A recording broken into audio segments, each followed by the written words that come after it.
नमस्कार दोस्तों, कभी सोचा है कि जब अमेज़न या फ्लिपकार्ट बिग बिलियन डील्स आती है तो अचानक से चीज़ें आउट ऑफ स्टॉक क्यों हो जाती है? या फिर जब टमाटर 200 रुपये किलो हो जाए तब मम्मी सब्जी में टमाटर डालना कम क्यों कर देती है? तो ये कोई जादू नहीं है, ये है इकोनॉमिक्स का लॉ ऑफ डिमांड। तो आज की वीडियो में हम समझेंगे कि कैसे प्राइस और डिमांड का रिश्ता चलता है। तो चलिए शुरू करते हैं। तो सबसे पहले हम बात करते हैं मांग की अवधारणा के बारे में और उसके टाइप्स के बारे में, यानी कि डिमांड ऑफ कॉन्सेप्ट एंड उसके टाइप्स। तो डिमांड जो है मेनली दो शब्दों से मिलके बनता है। सबसे पहले होती है इच्छा यानी कि आपकी डिज़ायर, दूसरी होती है एबिलिटी यानी कि क्षमता। में डिमांड की आप अवधारणा की बात करते हैं तो जब कोई उपभोक्ता किसी वस्तु को खरीदने का इच्छुक हो और वह उसे खरीदने के योग्य भी हो तो हम उसे कहेंगे कि उस व्यक्ति की उस वस्तु के प्रति उसकी डिमांड है। कि जैसे मान लो आपने आईफोन खरीदने का सोचा, तो आईफोन खरीदने की आपकी इच्छा हुई, लेकिन आपके पास धन नहीं है उसको खरीदने के लिए, मनी आपके पास नहीं है। तो क्योंकि आपकी इच्छा तो है बट आपकी एबिलिटी ही नहीं है, तो हम उसे डिमांड नहीं कहेंगे। दूसरा केस ये हो सकता है कि आपके पास एबिलिटी है यानी आपके पास मनी है आईफोन खरीदने की, बट आपकी इच्छा ही नहीं है, तो उसे भी हम डिमांड नहीं कहेंगे। थर्ड केस ये है कि आपकी इच्छा भी है आईफोन खरीदने की और आप एबिलिटी भी है आपके पास, यानी आपके पास क्षमता भी है, आपके पास मनी भी है, तो हम उसे डिमांड कहेंगे। ठीक है, कि when a consumer is willing and able two by A product या कमोडिटी, तो उसे ही हम कहेंगे डिमांड। It's called demand. तो डिमांड क्लियर है यहाँ तक। नेक्स्ट हम बात करते हैं, डिमांड दो टाइप की होती हैं। सबसे पहले होता है व्यक्तिगत मांग, दूसरा होता है बाजार की मांग, individual demand and market demand. तो व्यक्तिगत मांग यानी कोई एक सिंगल कंज्यूमर, एक उपभोक्ता मांग करता है, जैसे मर्सिडीज़ हो गया, स्कॉर्पियो हो गया या कोई कार हो गई। ठीक है, तो यहाँ पे क्योंकि एक सिंगल कंज्यूमर डिमांड कर रहा है तो हम कहेंगे इंडिविजुअल डिमांड यानी कि व्यक्तिगत मांग। और बात करें बाजार की मांग, यानी बहुत सारे लोग, कई सारे उपभोक्ता, मैनी कंज्यूमर किसी चीज़ के लिए डिमांड करते हैं, तो उसे कहेंगे हम मार्केट डिमांड। नेक्स्ट हम बात करते हैं कि कौन कौन से फैक्टर्स हैं जो अफेक्ट करते हैं डिमांड को।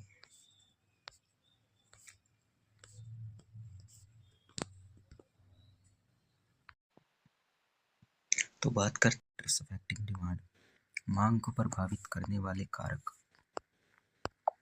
तो कौन कौन से फैक्टर्स अफेक्ट करते हैं? सबसे पहले आता है दी गई वस्तु की कीमत। दी गई वस्तु की कीमत यानी प्राइस ऑफ गिवन कमोडिटी।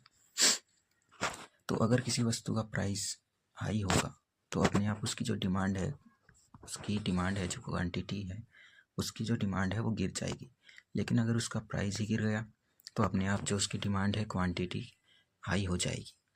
तो जैसे कोई पेन है 10 रुपये का, तो अभी मान लो कल उसका प्राइस जो है 20 रुपये हो गया, तो मान लो 10 बंदे उसको ख़रीदने के लिए इच्छुक थे जब उसका प्राइस 10 रुपये था, बट क्योंकि अभी उसका प्राइस 20 रुपये हो गया, तो अपने आप जो है उनमें से 10 बंदों में से सिर्फ 5 बंदे ही ऐसे होंगे जो कि उस पेन को ख़रीदेंगे, क्योंकि प्राइस हाई हो गया। तो इस वजह से उनकी जो डिमांड थी क्वांटिटी की, तो वो भी अपने आप गिर गई।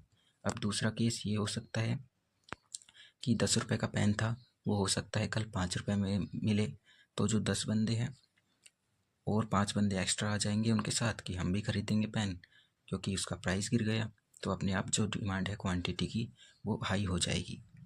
तो ठीक है, तो इनका क्या हो रहा है, इन्वर्स रिलेशन, विपरीत संबंध है एक दूसरे का।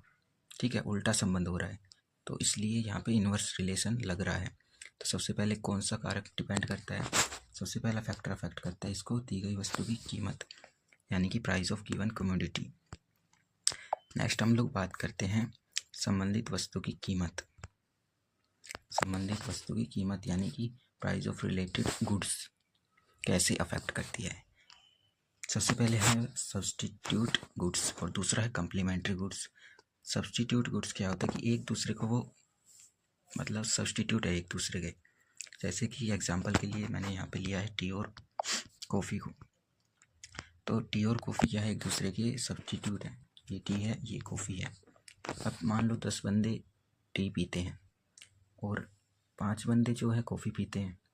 अब क्योंकि कॉफ़ी का प्राइस हाई हो गया, तो 5 में से हो सकता है सिर्फ 2 ही बंदे कॉफ़ी पिए, 3 बंदे कहाँ चले गए, टी पीने, तो अपने आप जो क्वांटिटी है चाय की वो हाई हो जाएगी, क्योंकि कॉफ़ी का प्राइस हाई हो गया।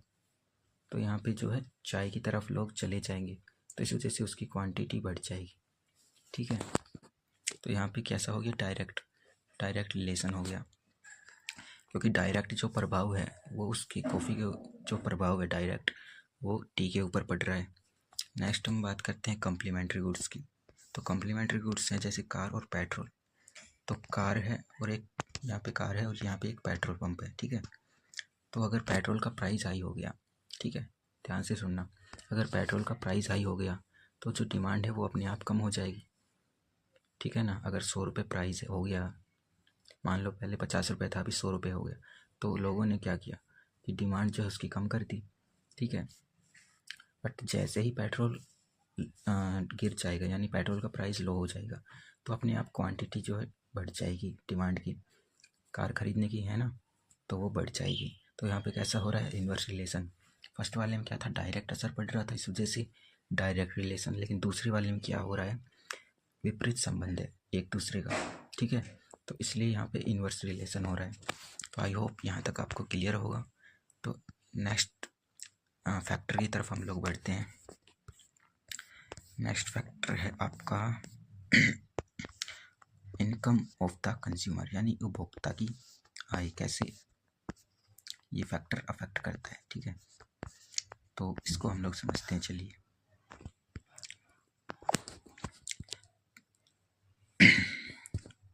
इनकम यानी कि आय, सबसे पहले आती है दोस्तों नॉर्मल गुड्स, यानी सामान्य वस्तुएं आती हैं। ठीक है, अगर आपकी जो इनकम है वो हाई है तो आपकी जो डिमांड रहेगी क्वांटिटी की वो भी अपने आप हाई हो जाएगी। ठीक है, तो यहाँ पे कैसा है, डायरेक्ट रिलेशन है। अगर आपकी जो इनकम है वो ही गिर गई, मान लो 1000 रुपये आपकी इनकम थी और वो 500 हो गई, तो अपने आप आपकी जो डिमांड हो जाएगी क्वांटिटी को लेकर, किसी भी क्वांटिटी को लेकर डिमांड जो आपकी अपने आप गिर जाएगी। तो यहाँ पे क्या हो रहा है, आपकी इनकम का डायरेक्ट असर पड़ रहा है आपकी क्वांटिटी डिमांड पे। ठीक है, तो इस वजह से यहाँ पे कैसा हो जाएगा, डायरेक्ट रिलेशन हो जाएगा। एक आती है निम्न वस्तुएं, बहुत ही सस्ती वस्तुएं आती हैं। ठीक है, इसके अंदर तो अगर आपकी इनकम हाई है, मान लो 1000 रुपये आपकी इनकम है। नेक्स्ट हम बात करें सस्ती वस्तुएं यानी कि निम्न वस्तुएं, इन्फीरियर गुड्स। तो उसका, तो अगर मान लो आपकी इनकम आज के टाइम में हाई है, ठीक है, मान लो आपकी इनकम है 1000 रुपये और जो ये सस्ती वस्तु है, मान लो उसकी कीमत है किसी की वस्तु की 10 रुपये, तो क्योंकि उसकी कीमत बहुत ही कम है तो आप इतनी हाई क्वांटिटी में उसको आप डिमांड नहीं करेंगे।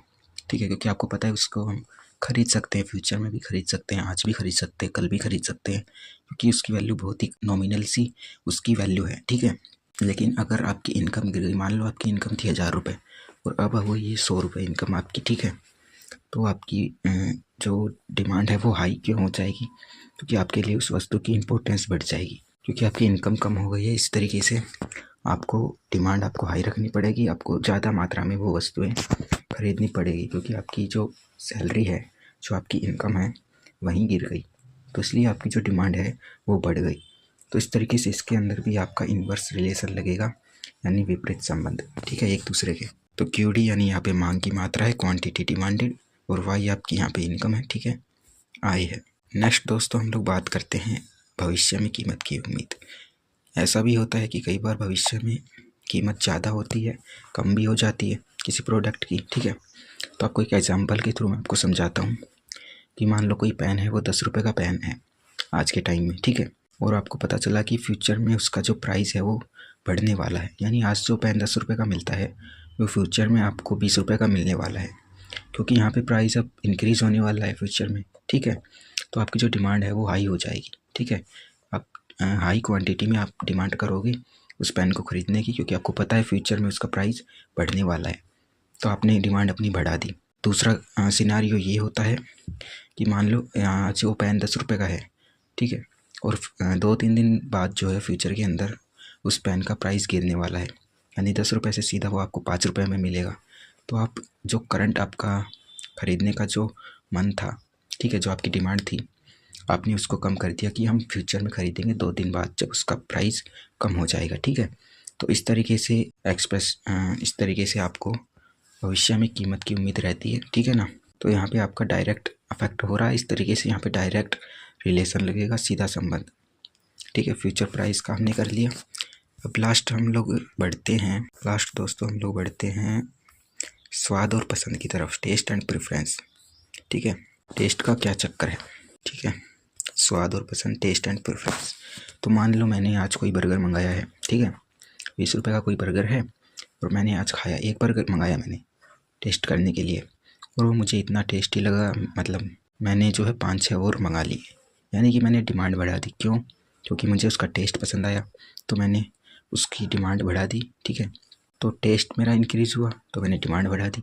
यानी मैं एक बर्गर खा रहा था, अब मैं डेली 5-6 बर्गर खाने लगा। तो इस तरीके से मैंने डिमांड बढ़ा दी। लेकिन 5-6 दिन बाद लगा मुझे कि अब वो वाला मज़ा नहीं आ रहा है, टेस्ट मेरा गिर गया। तो मैंने क्या किया कि डिमांड भी मैंने कम कर दी। कहाँ मैं 5-6 बर्गर खा रहा था, फिर मैं 1-2 बर्गर पे आ गया। तो क्योंकि मेरा टेस्ट कम हो गया, टेस्ट बदल गया, अच्छा नहीं लग रहा था, टेस्ट मेरा कम हो गया, तो मैंने डिमांड भी उसकी कम कर दी।